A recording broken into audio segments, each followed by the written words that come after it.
merci à l'université pour cette invitation et merci à Silver. Effectivement, on est collègues. C'est rare qu'il y ait plusieurs mathématiciens qui font des exposés, donc on est en force, c'est bien. Donc mon travail, en fait, c'est de m'intéresser à l'évolution des phénomènes dans le temps et dans l'espace. Donc je mets ça en équation, c'est mon domaine de recherche. Et puis je vais vous donner quelques exemples ici qui se rapportent directement en fait, au Covid-19. Ça va être en 2 temps.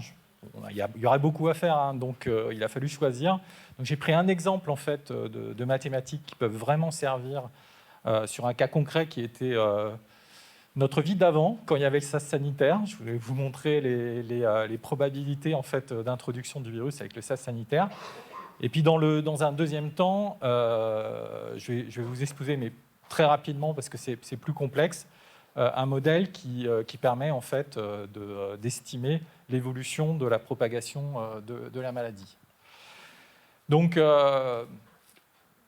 tout le monde qui a fait des maths à un moment donné a été confronté au fait qu'on utilise en fait des x, des y, qu'on ne sait pas trop à quoi ça peut servir.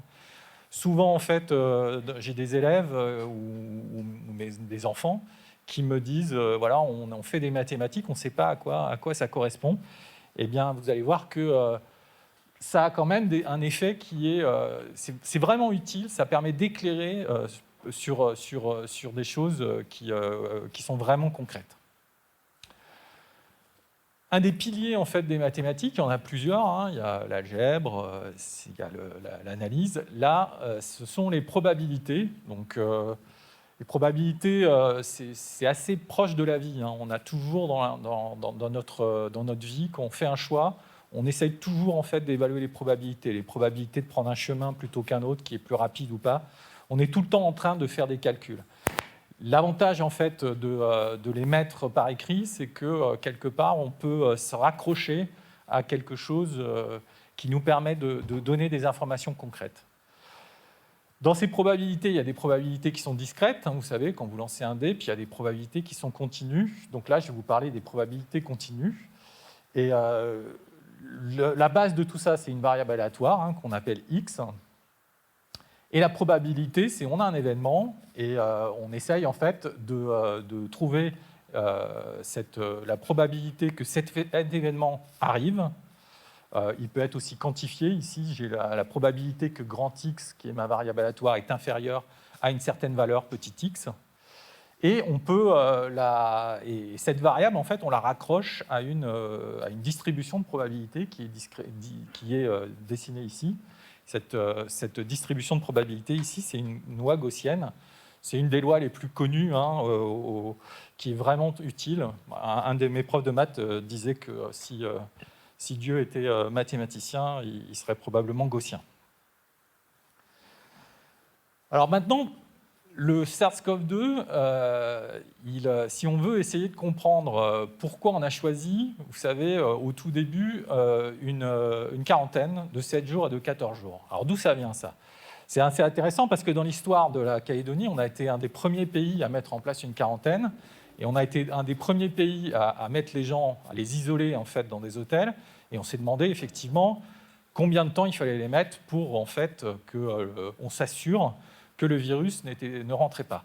Alors ça ne suffit pas d'avoir une PCR négative à l'entrée, puisque ce qui se passe, c'est que quand on est contaminé, on met un certain temps pour développer en fait, le virus, c'est ce qu'on appelle la période d'incubation, et on peut devenir en fait, positif, porteur, en fait, avoir une charge virale au bout d'un certain nombre de jours. Et ce nombre de jours, en fait, on peut le décrire à travers en fait, cette distribution de probabilités. À 5 jours, aux alentours de 5 jours, il y a 50% des personnes qui vont développer en fait, la charge virale en deçà de 5 jours. Et puis après, en fonction, donc, et je l'ai noté ici, pour 88% des personnes, c'est avant le 7e jour. Pour 96% des personnes infectées, ça serait avant le 10e jour. Et pour 99,4%, c'est avant le 14e jour. Donc il y a quelques personnes, si on prend sur 1000, il y aura 6 personnes sur 1000 qui vont en fait développer le Covid après les 14 jours. Et c'est là où on arrive avec les probabilités. Alors, dans les probabilités, il y a quelques éléments qui sont vraiment intéressants et qui sont importants à connaître. C'est que quand on a une probabilité, alors la probabilité est toujours entre 0 et 1, et si on a deux événements et que ces deux événements sont indépendants, eh ben en fait, on peut multiplier les probabilités. Alors, quand on a, si on nomme E l'événement en fait, qu'une personne a été exposée pendant son voyage ou un peu avant, donc la personne en fait, a été contaminée. Le deuxième événement, c'est que la personne en fait, développe le Covid au bout de N jours, par exemple 14 jours ou 7 jours. Ça, c'est le premier exemple, et puis après, on va calculer sur le 14. Eh bien, en fait, on peut multiplier ces deux probabilités pour estimer la probabilité en fait, que la personne soit à la fois été exposée et en même temps ait développé en fait, son Covid, aura une charge virale au bout de 7 jours ou de 14 jours.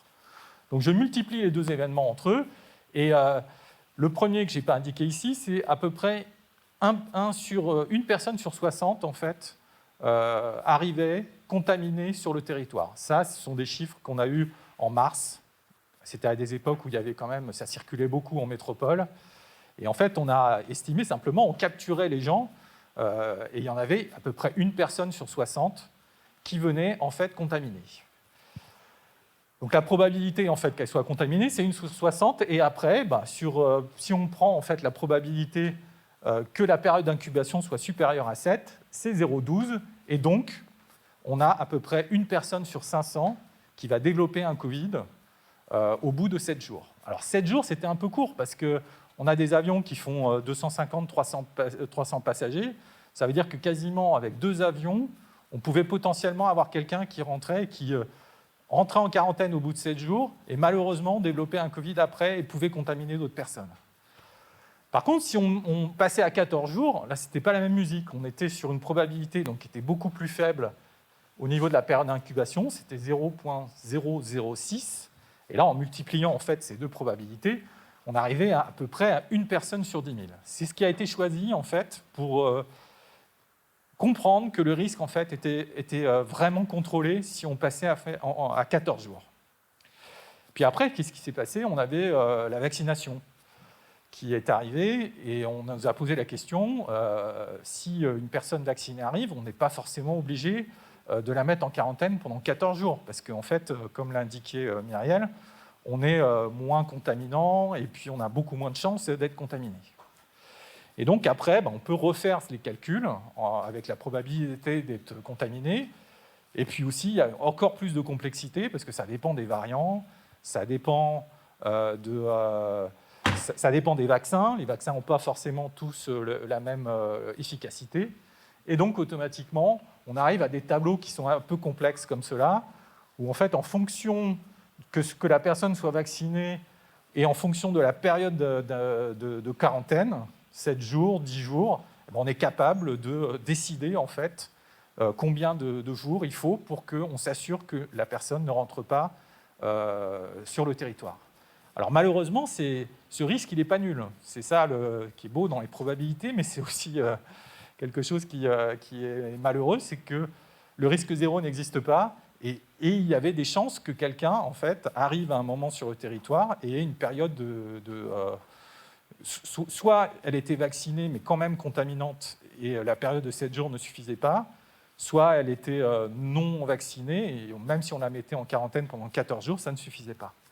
Ce qu'on peut remarquer quand même, c'est que le 7 jours, la probabilité de 7 jours, de 14 jours pour une personne non vaccinée, c'est à peu près 1 sur 10 000, et que pour les vaccinés, avec 7 jours, sur le risque 3 qui était sur le delta, on est aussi à peu près à 1 sur 10 000. C'est ça qui a fait choisir ces deux dates pour rester à risque constant, que ça soit une personne vaccinée ou non vaccinée. Bon, après, malheureusement, le sas sanitaire n'a pas suffi, le virus est rentré. Et puis, on a eu plusieurs questions qui ont été posées. C'est quelle a été la dynamique? Quand est-ce que ça a commencé? et qu'est-ce qui va se passer dans le futur. Donc faire des modèles pour essayer de comprendre la dynamique passée et essayer de comprendre la dynamique future et de voir comment ça peut évoluer en fonction donc, des prises de décision que les différents gouvernements, et en particulier en Calédonie, ont pris. Et là, en fait, on est plutôt sur une partie des mathématiques qui est... donc c'est plutôt équationnel. Là, on a des équations. On est sur plutôt de l'analyse. Et on a un modèle qui, pour le coup, ici, on aurait pu le faire en probabilité, mais il n'y a pas de probabilité. C'est plutôt déterministe. Et en fait, ce qu'on fait, c'est que c'est simplement des quantités qu'on déplace de case en case. Donc on a, en fait, un réservoir de susceptibles, ça veut dire que l'ensemble des... Ça, c'est les personnes, en fait, qui sont susceptibles d'attraper la maladie. Il y a ceux qui sont exposés, ceux qui sont en contact avec quelqu'un qui est malade. Ensuite, il y a les infectés. Et ensuite, il y a les guéris. Et en fait, au cours de la maladie, il va y avoir des gens qui vont passer d'un bloc à l'autre. Et c'est ça qu'on essaye de suivre, et c'est ça de voir en fonction des proportions des personnes, et de suivre en fait l'évolution de cette maladie. Alors ça, c'est une simplification très importante, mais en fait, dans tous les modèles, ceux qui ont été en France et ceux qui ont été développés en Calédonie, on a aussi utilisé des compartiments pour les vaccinés, pour les non-vaccinés, des compartiments pour l'hôpital, des gens qui allaient en réanimation, y compris les gens qui allaient mourir, pour justement essayer de caler tous les modèles et comprendre la dynamique complète en fait, de l'épidémie. Et j'en finirai là-dessus. Donc, on arrive à des choses comme ça. Donc, on a un modèle qui est... ça, c'est typiquement en fait, des courbes de modèles. Donc ici, en fait, en abscisse, vous avez l'évolution temporelle. En ordonnée, ici, alors encore une fois, on peut avoir plusieurs éclairages, mais ici, en fait, on s'intéresse au nombre de patients qui occupent des lits et qui sont malades Covid+. Les ronds que vous voyez, les points, en fait, c'est les observations. C'est exactement ce qui s'est passé en Calédonie, au niveau du CHT et du CHN. En Nouvelle-Calédonie, on a commencé le 1er septembre à avoir des cas, et après, ça n'a fait qu'augmenter, et c'est par jour. C'est-à-dire qu'à un moment, par jour, il y avait 300 personnes qui étaient à l'hôpital malades du Covid. Inutile de vous dire qu'à cette époque-là, l'hôpital était vraiment surchargé, qu'il y avait beaucoup de difficultés, en fait, à prendre en charge les malades, et il y avait même une dégradation des soins forte pour les autres maladies. Et puis après, il y a eu, une fois que cette barre ici, c'est le confinement. À partir de là, on a eu un taux de reproduction, on appelle ça, c'est-à-dire un nombre de personnes qui sont contaminées à la suite d'un contact avec une seule personne. Donc, c'est le nombre de cas secondaires par rapport à un cas primaire. Au début, en fait, quand on était en Covid-free et qu'on ne savait pas qu'il y avait la maladie, on estime qu'il était à 8. Donc, une personne en contaminait 8. Puis après, il y a eu, pendant le confinement, pendant la première semaine du confinement, il y a eu des contaminations intrafamiliales. Une personne en contaminait 3, 4. Et ensuite, on est à une personne qui en contaminait une, voire moins de une. Et c'est là où on voit la descente très forte, en fait, de l'incidence, et ici de l'occupation des lits par l'hôpital. Et puis après, après on est sur l'avenir. Donc après, on essaye de faire des scénarios. Donc on essaye en fait de dire qu'est-ce qui se passe si ce R, en fait, ce taux de reproduction, il va augmenter parce qu'on va avoir un relâchement, on va avoir moins de confinement, on va avoir plus de rassemblements, ou tout simplement on va reprendre une vie normale, hein, on le voit, hein, et donc automatiquement il va y avoir plus de contamination, et qu'est-ce qui peut se passer? Et puis bien sûr, dedans, dans ce modèle, et c'est vraiment ce qui intéresse aussi les pouvoirs publics, c'est de prendre en compte la vaccination, le fait qu'on est à peu près à 70% de vaccinés actuellement. Ces 70%, comme l'a dit Myriel, ils ont moins de chances d'être contaminés, et ils ont moins de chances de finir à l'hôpital. Donc c'est des gens qu'on ne va quasiment pas retrouver en fait, dans ces lits d'occupation du Covid. Et donc le fait en fait, d'être vacciné, ça permet d'avoir des courbes, même si ça augmente, qui sont beaucoup plus, avec des rebonds qui sont beaucoup plus faibles en fait, actuellement, parce qu'on est dans des périodes où a priori le risque sur l'hôpital commence à s'éloigner. Voilà, j'en ai fini.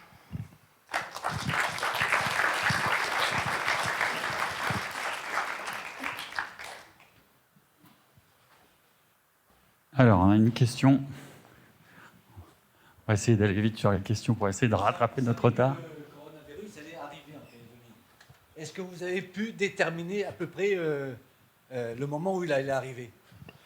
Oui, d'après la modélisation, pour que ça corresponde, en fait, que la pente là, que vous voyez, qui était très forte, corresponde, on est sur une introduction aux alentours du 15 août.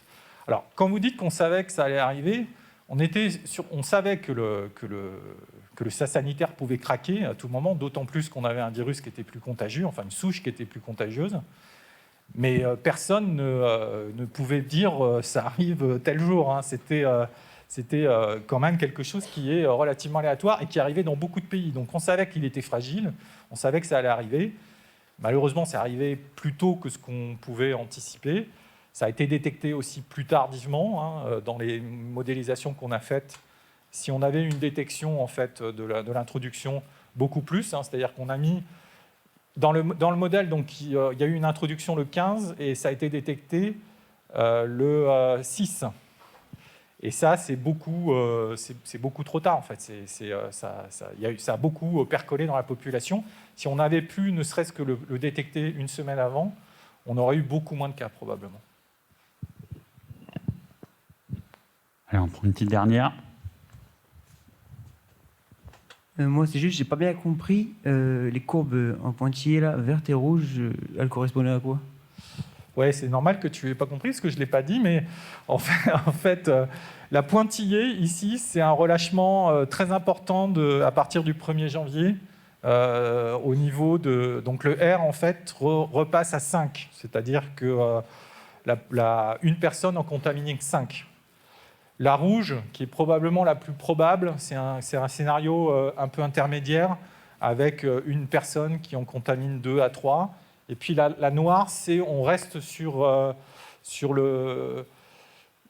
une dynamique qui est actuelle, avec un R0 qui est actuellement en place. Mais bon, on sait que le gouvernement il va progressivement relâcher en fait, les contraintes, et que ça risque de remonter. Donc ce taux de contamination devrait augmenter. Donc on fait des scénarios, et le problème le plus compliqué en fait, pour nous, c'est d'essayer de comprendre, de relier en fait, le comportement de la population et les mesures prises par les gouvernements avec donc, des taux de reproduction qui permettraient de mieux prévoir en fait, ce qui peut se passer.